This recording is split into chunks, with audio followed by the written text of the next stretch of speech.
तेहेन्या भाले खबर है तेहेन दो निया गिन लिया बना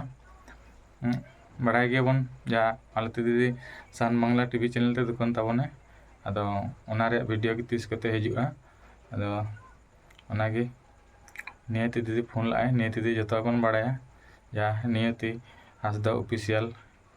चैनल मेना तया अदो ओंडना ओना कॉल रिकॉर्ड की मिट खादी दिला बन अंजम का माने नियति दीदी फोन लाए मालती दीदी ठेन अदो ओनागे चेक को कुली कदिया अदो निया कॉल रिकॉर्डिंग माध्यम तेगी दिला जतो बन बड़ाय ᱧᱟᱢᱟ दिला ताले ओना कॉल रिकॉर्डिंग मन अंजम का मिट खादी मई जोहार गे चलका मना पेया भागे गे तो जतो हर तो नपाय गे हेना लेया ओ अच्छा होय जे आमेम चला लेना सान बांग्ला रे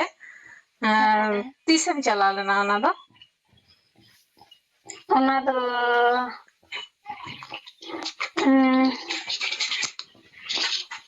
तीना तारीख सोमवार तना तारीख तहे कना 28 तारीख बांग ओ 28 तारीख अच्छा होय जे मिटी बारे कथाኝ कुली मिया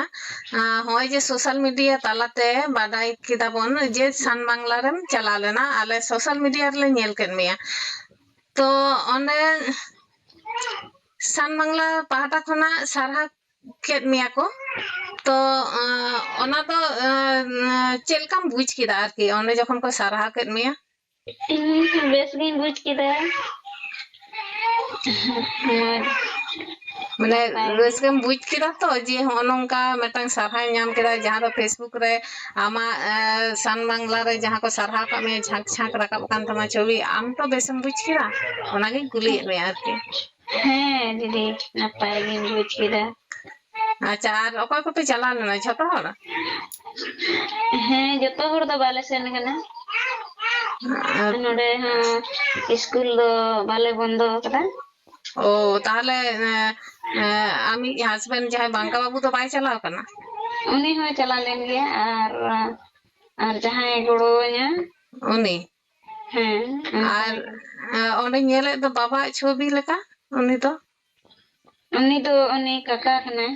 ओ काका कना बा आदो नो मारंग रे आरो ओका ओका जायगा को होका में से ओंडे के पहिले को होवा में बा नो मारंग दो आरो हना स्वरूप गंगुली उनी हो ले गया तो ओंडे दो बांग्ला सेन कना ओ ओना तीस को होवा पे तई तना तारीख तहलना हने ये में तहन मी सप्ताह गान लहा मी सप्ताह गान आदो चेत खातिर बापे चला लेना ओंडे आदो उन रे दो ओय जे दमे गान हर को हिजुक कान थाना तो अच्छा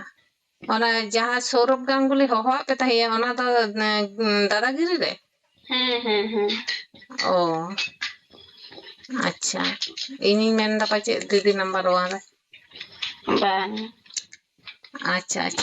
आदि नपाय कथा ओंडे दो हर को हेज खातिर बापे सेटल दाड़ कादा उनी हर ताई तो ओ